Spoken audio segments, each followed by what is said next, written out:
अस्सलाम वालेकुम दोस्तों, निकाहनामा न्यूज़ में आपका खैर मकदम है। आज हम एक ख़ास मौजू के ऊपर बात करेंगे और आपको बताते चले करीबन 1 महीने के बाद आपके सामने दोबारा मैं हाज़िर हूँ। जैसा कि आपको पता है अभी रमज़ान का महीना चल रहा है। इस रमज़ान के महीने में हम एक बहुत अच्छे मौजू पर बात करेंगे और एक ऐसे मौजू पे बात करेंगे जिससे आपको एहसास होगा कि क्या हम वाक़ई नाम लेवा हैं, क्योंकि हम दम भरते हैं मुसलमान होने का, हम दम भरते हैं कि हम पाँचों टाइम की नमाज़ पढ़ते हैं, हम दम भरते हैं हम कुरान पाक को लगातार पढ़ते हैं। क्या उसके बाद भी हम कुरान से नसीहत नहीं लेते? जी हाँ, आज हम आपके सामने कुरान की सूरह नंबर 3 यानी आले इमरान की बात करेंगे। उसमें 134 नंबर आयत के बारे में हम बात करेंगे। जैसा कि आप और हम सभी जानते हैं कि बहुत सारे लोग ऐसे हैं जो रमज़ान के दिन भी ज़कात नहीं अदा करते और वो बहुत सारी ऐसी बातें करते हैं कि भैया हम लोग गरीब हैं, हम परेशान हैं, हम कर्ज़दार हैं। तो क्या वो उनकी बात सही है? हम इसी मौजू पे बात करेंगे, जबकि सूरह नंबर 3 आले इमरान 134 नंबर आयत हमें बताती है साफ तौर पर, उन लोगों के लिए नसीहत देती है और तमाम जितने भी मुसलमान हैं इस दुनिया में उन लोगों के लिए एक नसीहत देती है। वो ये कि आपके पास अगर मालदारी हो यानी आपके पास खुशहाली हो और या फिर आपके पास तंगी हो, यानी दोनों जो हालात हैं इंसान के पास आते हैं हमेशा। कई बार इंसान बहुत ज़्यादा खुशहाल होता है और कई बार ऐसे हालात भी हो जाते हैं कि जब आदमी बदहाल हो जाता है यानी तंगी के हालात उसके सामने होते हैं। ऐसे टाइम में ये आयत हम लोगों को बताती है, यानी रुपए पैसे को लेकर हम लोग ज़्यादा गरीब हैं या हमें किसी परेशानी का सामना करना पड़ रहा है या हम लोग कर्जदार हैं, उसके बावजूद भी ऐसे टाइम में भी हमें कम से कम कुछ ना कुछ हमें अल्लाह की राह में खैरात करना चाहिए, सदका करना चाहिए, ज़कात देनी चाहिए।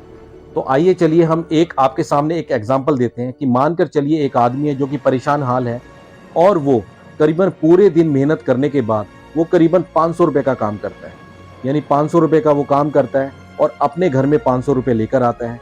तो 500 रुपये में से यानी 2.5% यानी 2.5% मिनिमम एक वो मिकदार रखी गई है कि इंसान अगर ज़्यादा खर्च ना करना चाहे तो कम से कम यानी अपनी तिजोरी का यानी अपनी जो जेब है उसका कम से कम फाटक तो खोले। तो 500 रुपये में से अगर आप 2.5% लगाएंगे तो करीबन 12.5 रुपये बैठेंगे, यानी 100 रुपये का 2.5 रुपये और 500 रुपये को अगर आप गुणा करेंगे यानी 2.5 रुपये से तो 12.5 रुपये बैठेंगे। तो क्या वो 500 रुपये की 12.5 रुपये के हिसाब से अगर हम देखें तो आज अगर हम चाय की कीमत को देखें तो 10 रुपये चाय की कीमत है। अगर हम जो आज आदमी नशे करते हैं यानी बीड़ी सिगरेट और उल्टी सीधी चीज़ें जो खाते हैं उसमें भी 40-50 रुपये वो खर्च कर देते हैं। अगर मान के चलिए वो घर अगर आता है और अपने बच्चों के लिए कुछ लेकर आता है, यानी अगर 12.5 रुपये की बात करें तो यकीन मानिए वो चॉकलेट, टॉफ़ी, बिस्किट या कोई भी चिप्स वगैरह ऐसी चीज़ें लेकर आता है तो उसमें करीबन 15 से 20 रुपये उसके खर्च होते हैं। तो ऐसे में अगर वो आदमी कहे कि मैं कर्जदार हूँ, क्या कर्जा होने के बावजूद भी वो रोज़ाना के जो अपने जो खर्चे हैं क्या वो नहीं करता, क्या रोटी नहीं खाता? तो इसका मतलब साफ है कि वो कहीं ना कहीं अल्लाह की नाफरमानी कर रहा है। तो उसको चाहिए, जो परहेजगार इंसान है जो कहता है कि मैं मुसलमान हूँ, 5 टाइम का नमाज पढ़ता हूँ, कुरान को मैं पढ़ता हूँ और रोज़ाना मैं अल्लाह का जिक्र करता हूँ, तो उसको चाहिए मुत्तकी परहेजगार बनने के लिए उसको कम से कम अपनी जो इनकम है, चाहे वो गरीब है, चाहे वो कर्जदार है, चाहे वो किसी भी हालात में है, उसको ये नहीं सोचना चाहिए कि मेरे ऊपर ज़कात कब वाजिब होगी और कब नहीं। क्योंकि अक्सर हमारे माशरे में एक बात कही जाती है कि अगर आपके पास इतनी मिकदार में पैसा होगा और अगर आप कर्जदार नहीं हैं तो आपके ऊपर ज़कात वाजिब नहीं है, यानी आप ज़कात ना दें। इसी को ढाल बनाकर कोई भी इंसान जिसके अंदर ईमान की कमज़ोरी है वो बिल्कुल भी पैसा खर्च नहीं करता, यानी अपनी जेबों को बंद कर लेता है और वो कई प्रकार के बहाने बनाता है कि भैया मैं कर्जदार हूँ, मैं अभी गरीब हूँ, मेरा काम धंधा अच्छा नहीं चल रहा।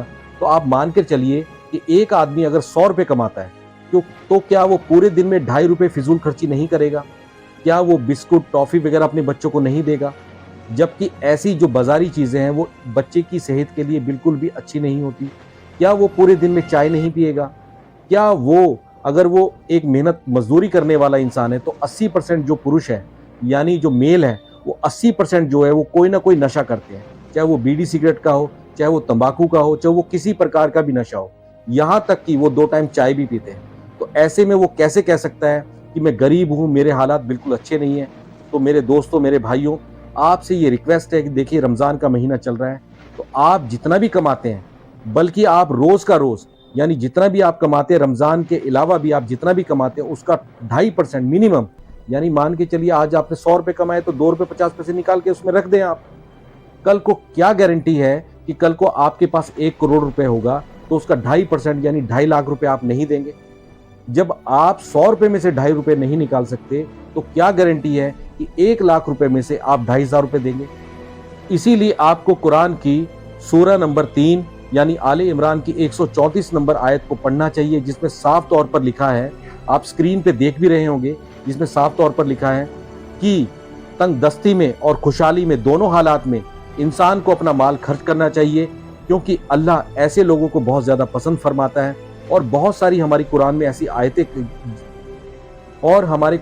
ऐसी आयतें यानी माल खर्च करने को लेकर बहुत सारी ऐसी आयतें लिखी हुई हैं जिसको आप पढ़ सकते हैं। मेन मतलब ये है कि इंसान सबसे ज्यादा अपनी औलाद और अपने माल से बहुत ज्यादा मोहब्बत करता है। तो अपने आप को टटोलना चाहिए, क्या वाकई में अपने माल का यानी 2.5% सिर्फ 2 यानी 100 रुपए में से 2 रुपए 50 पैसे क्या मैं वाकई में खर्च करता हूँ, या इसको भी मैं यानी ठगी करके या ना कोई मैं ऐसा बहाना लगाकर यानी जैक लगाकर, जैसे गाड़ी को जैक से उठाया जाता है आपने देखा भी होगा, तो कोई ना कोई जैक लगाकर कोई ना कोई बहाना तराशी कर मैं इस 2 रुपए 50 पैसे को भी अपनी जेब में वापस डाल लेता हूँ, क्योंकि मैं कर्जदार हूँ, क्योंकि मैं गरीब हूँ, क्योंकि मेरी इनकम कम है। ये बहाने नहीं चलने वाले। आप जब तक अच्छे मकाम पर यानी ऊंचे मकाम पर नहीं पहुंच सकते, जब तक आप पक्के मोमिन नहीं बन सकते, जब तक अपने माल को आप खर्च नहीं करेंगे। तो दोस्तों, जैसा कि आपको पता है रमज़ान का महीना चल रहा है, तो आप अपने पैसे का हिसाब किताब लगाएं। ये बहाने बिल्कुल भी ना तलाशें कि आप गरीब हैं, मजदूर हैं, आपकी इनकम कम है और आप कर्जदार हैं, बल्कि आप हर 100 रुपए में से 2 रुपए 50 पैसे जरूर निकालें, यानी 2.5% निकालें, यानी 1000 रुपए में से महज 25 रुपए, जो कि कुछ भी नहीं होते। दोस्तों, आज के लिए निकाहनामा में इतना ही। आप अपनी सेहत का ख्याल रखें। बहुत बहुत शुक्रिया।